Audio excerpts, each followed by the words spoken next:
Good day, Crime Talk aficionados. This is Crime Talk, and my name is Scott Reich. Let's do a quick preview of the docket. Well, the prosecution has filed another motion in the Lori Vallow, Chad Daybell case. Why? Continuance is the word of the day. Next, the court set a hearing for that motion on May 19th, so the court wants to get it resolved rather quickly. Who does the delay in the Johnny Depp Amber Heard trial help or hurt?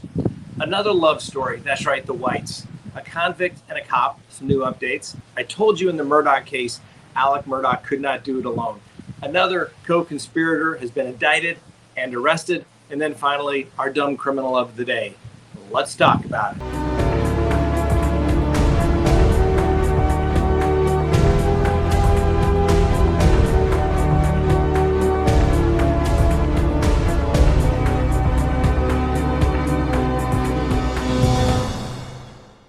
We have a lot to talk about. So before we can do the docket, let's take a moment to support our sponsors. Today it's CrimeTalkSearch.com. Please go to CrimeTalkSearch.com, sign up for a background subscription service. You'll be happy you did. If there's anyone out there you were ever curious about what was in their background, now is the time to do it. If you're going to get involved with somebody, now is the time to do it. When you go to CrimeTalkSearch.com, you put in the name, literally millions of public records are searched and a report is generated. And it's going to give you a report. If they have multiple social media accounts, you're going to find it. If they have multiple phone numbers, multiple email addresses, it's going to be found. And more importantly, you're going to get information regarding criminal history. Hopefully the person you're searching has none whatsoever. But if it's there, it's going to be found. You're going to get everything you'd want to know, whether you're going into business or whether you're going into a personal relationship. You're going to be able to find out the information you want to know.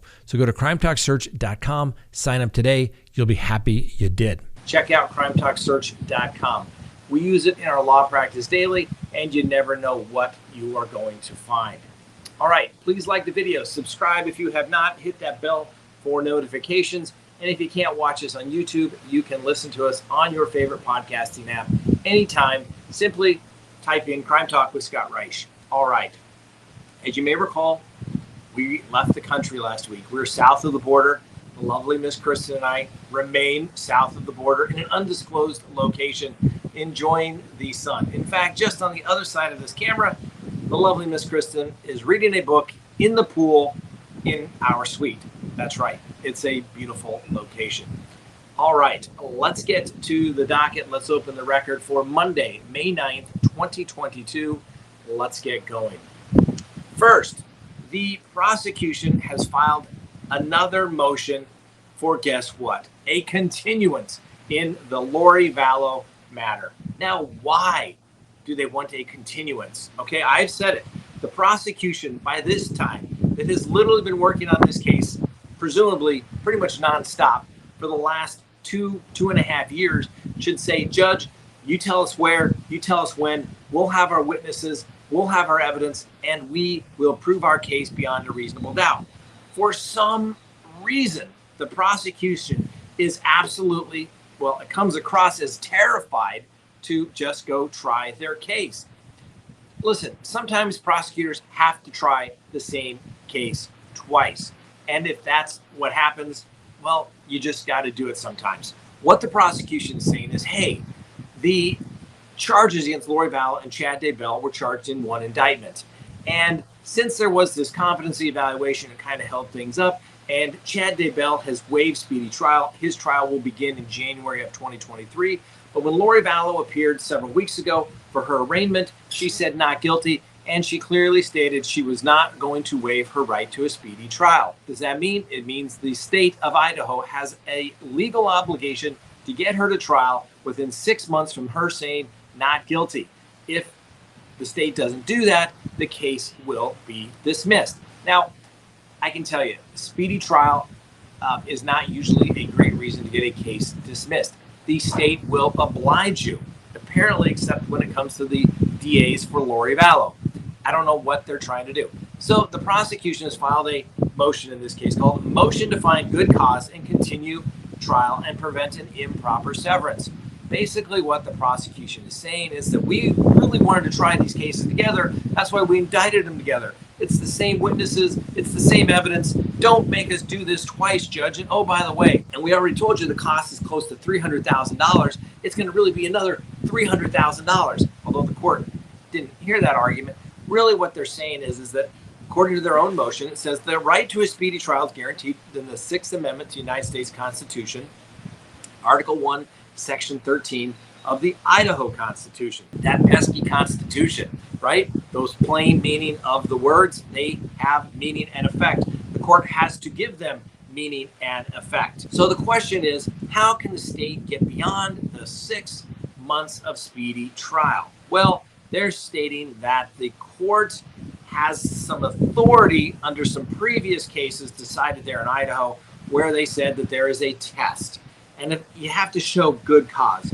And one of the things that the court has to look at if they're going to deprive somebody of their speedy trial rights is, first, the length of the delay, the reason for the delay, whether the defendant asserted the right to a speedy trial, and any prejudice to the defendant.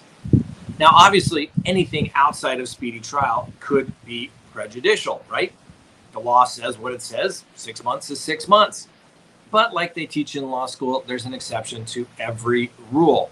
And in this particular case, some case laws said, well, if it's a minor delay or the witness has a short delay in being unavailable, then we can do that. And don't get me wrong, most courts have these exceptions written into the law because, well, the legislature always tries to help the prosecution. And in this particular case, the prosecution saying, hey, it's really a short delay. But actually, we're talking a trial scheduled in October through December. That's 4 months is a long time, presumably if you're sitting in custody. And the district attorney is also saying, hey, we wouldn't have had these delay issues.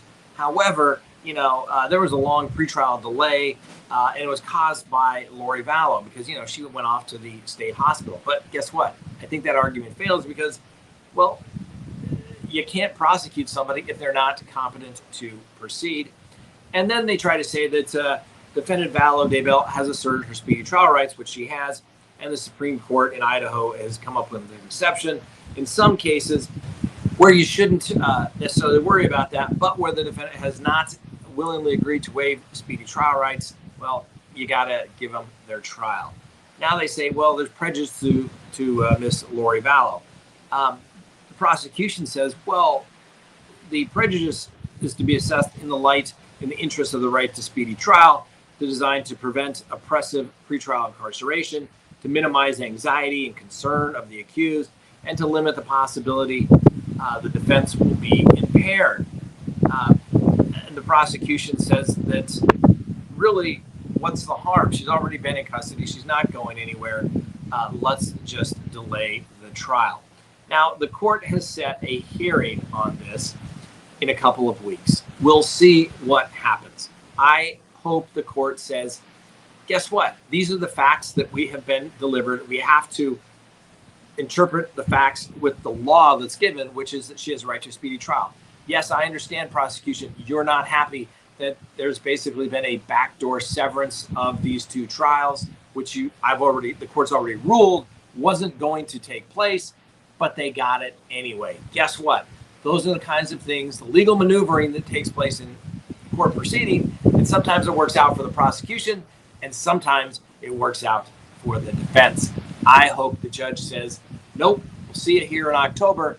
Get your case ready to go. All right, next on the docket. Who has the advantage with the 1 week scheduled delay in the trial for Johnny Depp and Amber Heard? Well, as we've talked about, Johnny Depp's defamation trial is on a scheduled week-long break after the world listened to a parade of witnesses, including Amber Heard, testifying in recent days last week. Now, Depp is trying to prove to a jury that the actress defamed him in the op-ed she penned for the Washington Post that alleged that she was the victim of domestic and emotional abuse without specifically naming Johnny Depp. Now, Depp's case is no layup for his legal team, all right? And Depp has an uphill battle, in my humble opinion, to win this case and ask and get the $50 million. And why does he have an uphill battle? First of all, anything that was said in the op-ed in Heard's testimony is completely false. That's what they have to prove.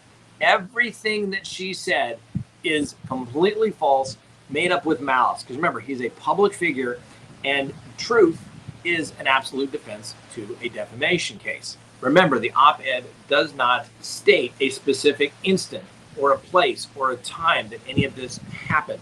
It just generally references being a victim of abuse on the part of Ms. Heard. The attorneys for Johnny Depp are going to try to poke a hole in the testimony of Amber Heard on cross-examination.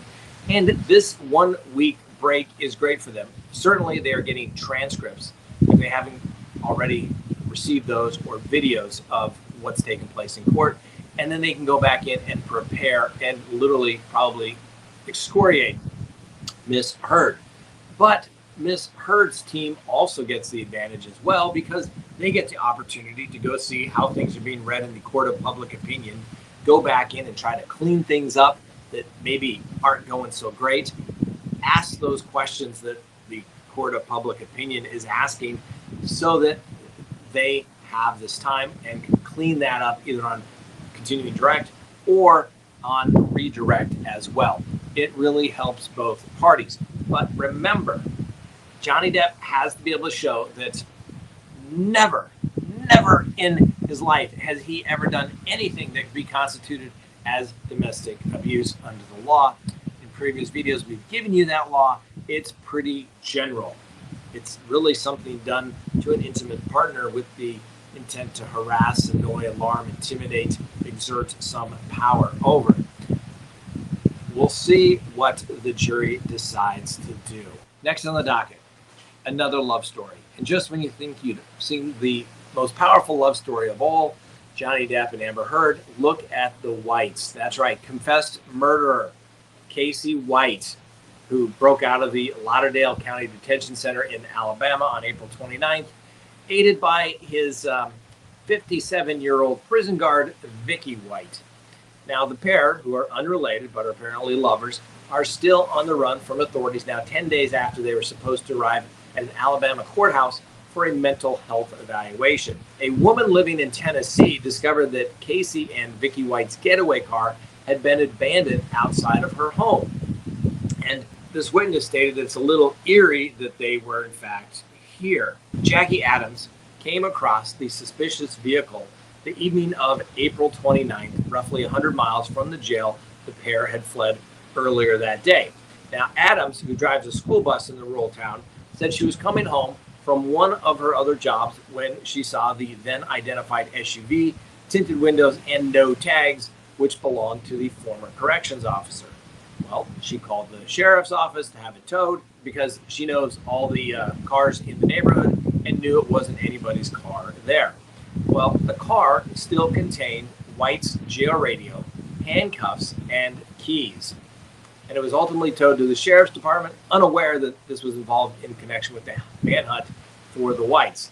The car sat in a Tennessee tow lot for an entire week until Friday. The cops realized that the impounded vehicle belonged to Vicky White, spurring obviously the United States Marshals and SWAT members to circle back to Adams' property Friday morning, a week after she had actually reported the vehicle missing. Now, investigators also learned that White had sold her home in the week before the escape and had withdrawn about $90,000 in cash from several bank accounts in the area. The police also noted that Vicky White had used an alias to purchase the SUV and was likely to try and do it again. My guess is she may have had another vehicle already stashed there. Well, the United States Marshal Service, specializing in fugitive manhunts, also said in a report Friday that Vicky White might have darkened her hair. The Marshals released a composite image of what she might look like, as well as the photos of Casey White's tattoos, including one with White prison. Now, the report also notes that the Starks have a little bit of a difference. Casey White is 38, and he stands about a full foot taller than the former corrections officer, who is 57. Now, the reward has been up to $25,000 for any information leading to the arrest of both parties. Now, in other Casey White news, Casey White's previous attorney said, well, you know, when he's on his meds, he's actually a pretty nice guy, but he probably wants to die by suicide by cop, which is what his intentions were in his previous case that got him that 75-year sentence. I guess the question will be, will he get his wish? Now, next on the docket, Alex Murdoch. Remember when I said there's no way he could have done this alone? Well, more and more people are getting arrested and being held in custody. The judge handling the matter, Judge Allison Lee, who presided over the state grand jury, set bond Friday morning at $1 million, including house arrest, for the second alleged co-conspirator to be indicted in the Alex Murdoch financial scheme. And the second co-conspirator is the former CEO of Palmetto State Bank, Russell Laffitte. Now, he was indicted on April 14th on 21 counts of conspiring with Murdoch to steal nearly $2 million from Murdoch's clients. Now, per the conditions of his bond, he'll be required to surrender his passport, and he'll be electronically monitored while under house arrest. He is barred from conducting bank business and even having conversations about banking matters with his family. Now, the attorneys tried to argue that he is not a danger to the community or a flight risk, but the prosecutors noted he just put his home up for sale, and he's not a danger to anyone except maybe to some turkeys. Apparently, Mr. Laffitte likes to hunt, and that's the only people in danger. Normally, when you're on bond, you can't possess firearms. You would think his attorney would know that. I can't believe he actually made that argument. Well, the attorneys for Mr. Laffitte also argued that he had cooperated with the authorities in this particular case, but the Attorney General office said, no, that Mr. Laffitte was in fact an important cog in the alleged plan that he and Mr. Murdoch engaged in to steal money. And they also noted that giving a statement is not actually cooperating, like in producing documents because you're coming onto Team South Carolina Attorney General's office. Yeah, apparently that didn't take place. So there are now 3 indictments against Laffitte as well as Murdoch, and also suspended Beaufort attorney Corey Fleming. They were all unsealed last week. Now, the first superseding indictment charged Laffitte and Fleming with 1 count of criminal conspiracy for allegedly working with Alex Murdoch to steal $350,000 from a Natasha Thomas and the Trust. Murdoch is accused of convincing Pamela Pickney that she needed to hire Fleming, who is Murdoch's best friend and godfather to his son Buster, when they sued a tire company for the 2009 car accident that left Hakeem paralyzed from the neck down. The same Murdoch-Fleming pairing has been employed multiple times over the years, including the Satterfield case and after the 2019 boat crash involving Murdoch's son Paul. The second superseding indictment accuses Murdoch and Laffitte of stealing $309,581 from the estate of Hakeem Pickney on December 21st, 2011, just months after Hakeem died and days before the Pickneys' first Christmas without Hakeem. The money was allegedly stolen to pay back loans the two had taken from another client of Murdoch, for whom Laffitte served as conservator.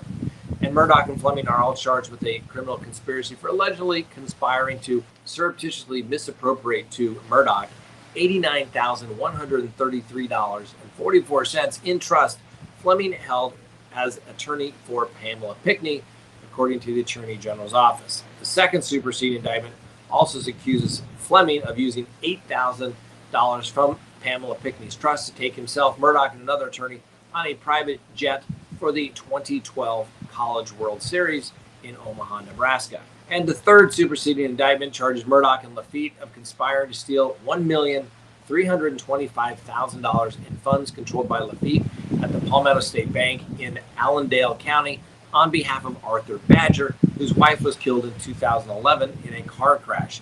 The funds were stolen, allegedly, to allow Murdoch to pay back loans Laffitte had issued to him from his client's funds in an unrelated case in which Laffitte served as a fiduciary. Wow, I wonder if all these college buddies were thinking this is, just helping their old buddy out. This is what they got. And the final indictment charges Laffitte as an aider and abettor to Murdoch in 12 breaches of trust accounts in the Allendale case. It's also alleged that Mr. Lafitte intentionally enabled Murdoch to conduct transactions to further Murdoch's scheme that should never have been conducted. Now, you got all this white collar stuff, but then you have the impending, hopefully, arrest, investigation, presumption of innocence to Alec Murdoch regarding the death of his wife and son, where he has been accused as the only person of interest in the case.